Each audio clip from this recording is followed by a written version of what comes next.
Oi, gente. Vamos lá, hoje é aula de Estado Novo. Na semana passada a gente conversou um pouco sobre o início ali do governo Vargas, começou em 1930, né, com um pequeno golpe. Aquela questão lá de João Pessoa é assassinado, aí Vargas usa isso como desculpa para subir ao poder e tal. A gente conversou que o governo de Vargas é dividido em três partes, né? A gente tem ali o governo provisório, o governo constitucional e o Estado Novo, né? O Estado Novo, ele é basicamente uma ditadura, né? Que de Vargas no poder e tal. Daí, o Estado Novo começa ali em 1937, vai até o final desse mandato dele, até 1945.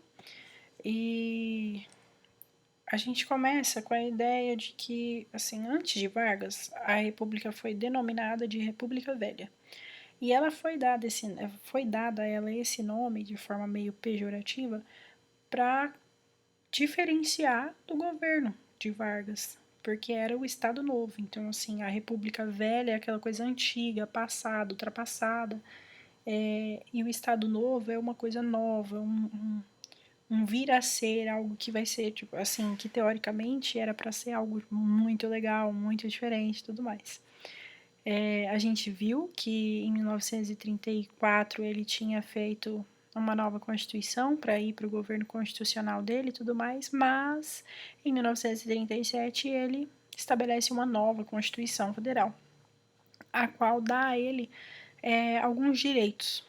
Dentre eles tem o direito de impor leis no país, ele pode fechar as assembleias e as câmaras municipais, ele pode ordenar a prisão de pessoas, ele pode censurar os meios de comunicação, ele pode extinguir partidos políticos.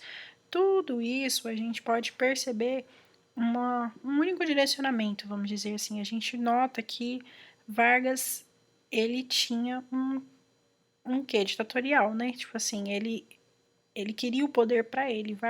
Ele queria ser a referência do poder, ele queria ser o dono do poder em toda e qualquer situação. Então a gente pode perceber aqui nessa Constituição, nessa nova Constituição, que Vargas era esse dono de poder. A gente tem ali a censura dos meios de comunicação, que a gente sabe que se você censura um meio de comunicação, você impede que ele critique o governo, né? Então, assim, toda a parte da comunicação do país era toda voltada para defender Vargas, toda voltada para elogiar Vargas, toda voltada para enaltecer Vargas, né? Então a gente tem essa parte da Constituição. Com a extinção dos partidos políticos, a AIB não ficou nem um pouquinho contente, já que eram eles quem apoiavam Vargas lá atrás, como a gente viu, né? Que tinha a ANL e a AIB, e a AIB era quem apoiava Vargas lá atrás. E aí a AIB é esquecida por Vargas. Tipo assim, ele ignora a e B, ele ficou ali de 1930 a 1937, foram 7 anos no governo com apoio desse partido, e aí quando ele toma o poder de forma ditatorial, ele simplesmente esquece. Então a AIB tenta fazer um atentado contra a vida de Vargas, e não consegue, obviamente, porque Vargas governou um pouquinho tempo depois, né? Então ele ainda permaneceu vivo. Então, a AIB não consegue, ela é duramente. É, esqueci a palavra que usa. Ela é duramente reprovada ali, né? Enfim, ela sofre repressão, essa é a palavra. Ela é duramente repreendida ali durante essa parte, e Vargas passa a ter muito medo depois disso, porque ele passou a pensar: poxa, eles que me apoiaram até aqui, eles que ficaram ao meu lado até aqui, agora fizeram esse atentado contra mim. Quem não gostava de mim e quem não queria nada comigo? Então, tipo assim, Vargas começa a ficar com muito medo, com muito receio das coisas, e aí ele começa a perseguir todo mundo. Ele, ele fala assim: não quero ninguém contra mim, então vou perseguir geral. E aí é quando ele começa a perseguir a ANL, os comunistas, todo mundo que pudesse ser contra Vargas, Vargas perseguia, Vargas era contra. E essa perseguição aumenta e, consequentemente, aumenta-se os presos políticos, as torturas, as outras formas de repressão. Então, a gente pode perceber aqui que, de fato, Vargas estabeleceu uma ditadura no país. A gente nota que essa questão dos presos políticos, porque geralmente às vezes as pessoas não faziam nada, tipo assim, nada, mas era contra Vargas, era contra o governo dele, pertencia à ANL, então eram presos. Eles eram presos, eram apreendidos, as torturas começavam, porque aí eles estavam presos e Vargas não queria facilitar as coisas, né? Então a gente percebe aqui outros pontos dessa ditadura de Vargas.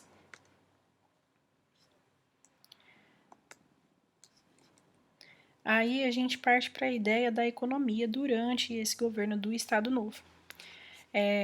A gente percebe ali que durante essa economia houve uma aliança entre a burocracia civil, a militar e a burguesia industrial. E Vargas, ele queria promover a industrialização sem grandes abalos. Ou seja, né, ele queria fazer reforma, mas não queria mudar a estrutura de poder nem da sociedade. Por que Vargas não queria mudar a estrutura de poder? Porque ele era o poder, ele não queria tirar esse poder da mão dele, ele não queria tirar esse poder dele. E outra, essa época aqui, a gente pode lembrar que ali em 1929 houve a quebra da Bolsa de Valores. Então há sim um pequeno investimento ali na questão da industrialização, que ficou conhecida como a indústria de substituição, porque porque os outros países estavam tão envolvidos ali na crise deles que o Brasil passou a não mais comprar, de certa forma, alguns produtos que eram comprados antes do exterior. Ele começou a produzir, né? E, e aí a gente tem a seguinte questão, né? Os seguintes setores sociais. A gente tem ali a burocracia civil, que ela defendia a industrialização por considerar que era o melhor caminho para a verdadeira independência do país. Ou seja, a partir disso, o Brasil passaria a não mais depender de investimentos externos. Então, assim, se a gente tem um incentivo à indústria, se a gente tem uma indústria fortalecida, uma indústria segura, a gente pode ficar economicamente estáveis. A partir daí, com uma economia estável, a gente não depende dos outros países, a gente não depende dos investimentos deles no nosso país, a gente não depende dos produtos dele, então fica tudo para nós. Nós produzimos, nós vendemos, nós distribuímos, nós ganhamos, entendeu? A gente tem também ali a parte militar, que com a industrialização haveria uma melhora na economia, certo? Melhorando a economia, a sociedade fica mais satisfeita e assim reduz a criminalidade. Por que reduz a criminalidade? Se a gente tem uma economia estável, se a gente tem a mão de obra trabalhadora do país toda empregada, assalariada, ganhando seu dinheiro, ela não precisa roubar para ter mais, ela tem o que ela precisa para sobreviver. A ideia principal é essa, assim, a partir da industrialização, numa melhora da economia, a gente faz com que a sociedade se sinta confortável com o que ela tem, com o que ela recebe, com o que ela pode comprar, e a partir daí se diminui a criminalidade. E a gente tem os industriais, que eles queriam a industrialização porque foram convencidos que só seria possível com a intervenção do Estado. O Estado, assim, na cabeça, a gente pode pegar ali nos Estados Unidos e tudo mais, a gente tem um período que, por conta da quebra da bolsa de valores, a gente percebe uma quebra ali no liberalismo econômico, em que todo mundo fazia o que queria e estava tudo certo. Então, a partir daí, o Estado passa a intervir na economia. E essa intervenção do Estado passa a ser considerada essencial para que haja uma industrialização fortalecida. Aí, como eu disse, né, a gente está vivendo a crise do liberalismo ali, então essa intervenção do Estado é essencial para que haja um crescimento fortalecido da indústria. Como eu disse antes também, a industrialização por substituição de importação foi consequência tanto da Primeira Guerra Mundial como da crise de 29. E aí a gente tem o Plano Nacional Desenvolvimentista, que é um plano que Vargas criou para o desenvolvimento do país. O Vargas queria desenvolver a base da industrialização brasileira. Então ele foca em 4 coisas, que é o petróleo, a mineração, siderurgia e energia elétrica. Por quê? Vamos lá. Petróleo é fonte de combustível. Então, a gente precisa de combustível para movimentar máquinas, a gente precisa de combustível para possibilitar a distribuição de mercadorias, possibilitar a distribuição de matéria-prima e tudo isso. Então, a gente precisa de petróleo para a distribuição das coisas, né? Para fornecer energia para isso. A gente tem ali a energia elétrica. Então, assim, por que a gente precisa de energia elétrica? A gente precisa ligar as coisas, a gente precisa colocar as coisas para funcionar. Então, durante a industrialização brasileira ali, esses 4 pilares, vamos dizer assim, foram a base para que houvesse uma maior industrialização do país. A partir dessas bases, Vargas acaba criando algumas empresas estatais, porque ele queria fortalecer o Estado. Então, as empresas estatais seriam o dono seria o Estado, o dinheiro arrecadado por essas empresas seriam do Estado e os funcionários seriam funcionários do Estado, não precisaria de outro país envolvido nessa questão. Então, foi aí que surge a Vale do Rio Doce. Então, quem cria a Vale do Rio Doce foi Vargas, e Vargas cria a Vale do Rio Doce como uma empresa estatal. Aí a gente pega aqui, voltando um pouquinho, uns aninhos atrás, se eu não estou equivocada, em 1998, a Vale do Rio Doce é vendida para uma empresa privada. E a partir dessa venda, dessa concessão da empresa, ela deixa de se chamar Vale do Rio Doce e passa a se chamar Vale, que é justamente a empresa que sofreu toda aquela questão lá da mineração lá em Minas Gerais, na cidade de Mariana, etc. Então, é aqui que surge a Vale do Rio Doce. A ideia era que o Brasil deixasse de ser agroexportador e passasse a ser industrial. E aí ele começa a estabelecer algumas políticas para que o Brasil tornasse essa potência que ele gostaria que fosse, né? Então ele estabeleceu política de proteção tarifária, a fixação do salário mínimo, todas essas questõezinhas assim para incentivar a valorização da política, né? Aí a gente tem essa ideia do trabalhismo. Assim, a política trabalhista ela foi inovada para o período, né? Ela até então não se tinha uma classe, uma determinação, uma lei, uma coisa que regesse isso de forma tão eficiente como Vargas criou. Não que isso atendesse ou fosse benéfico para todo mundo, mas, de certa forma, foi uma diferença e um avanço.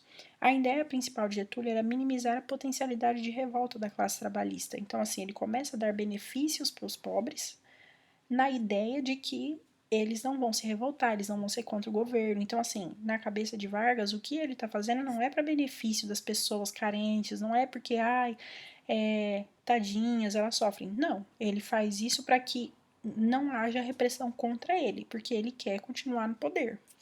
E aí ele tenta criar uma imagem de pai dos pobres, justamente para valorizar a figura dele, né? Tipo assim, ele é o pai dos pobres, ele quer ajuda os pobres, ele quer ajuda os carentes, ele quer o cara.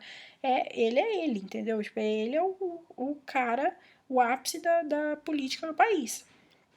E aí é quando ele faz a CLT, né? A consolidação das leis trabalhistas, e ele essas leis trabalhistas fazem algumas diferenças, né? Por exemplo, quando ela foi aplicada, houve a melhora na questão da saúde, que há um crescimento da ele passa a criar agora o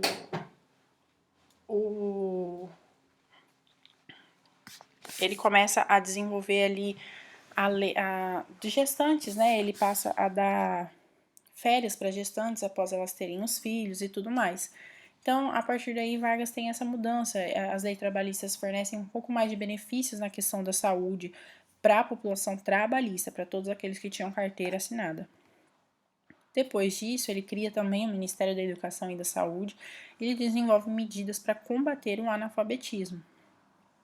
E aí, a gente tem a famosa, enfim, a hipocrisia, não é mesmo? Porque quando a gente chega ali no final do governo de Vargas, em 1945 por aí, 1945 é quando ele sai, então um pouquinho antes disso, a gente já tá ali no finalzinho do governo de Vargas, ele vai e entra na Segunda Guerra Mundial. E ele entra ao lado dos Estados Unidos, que defendiam a República. E o que acontece? Nessa época, o país não vivia uma república, o país vivia uma ditadura. Então, era um pouco hipócrita, né?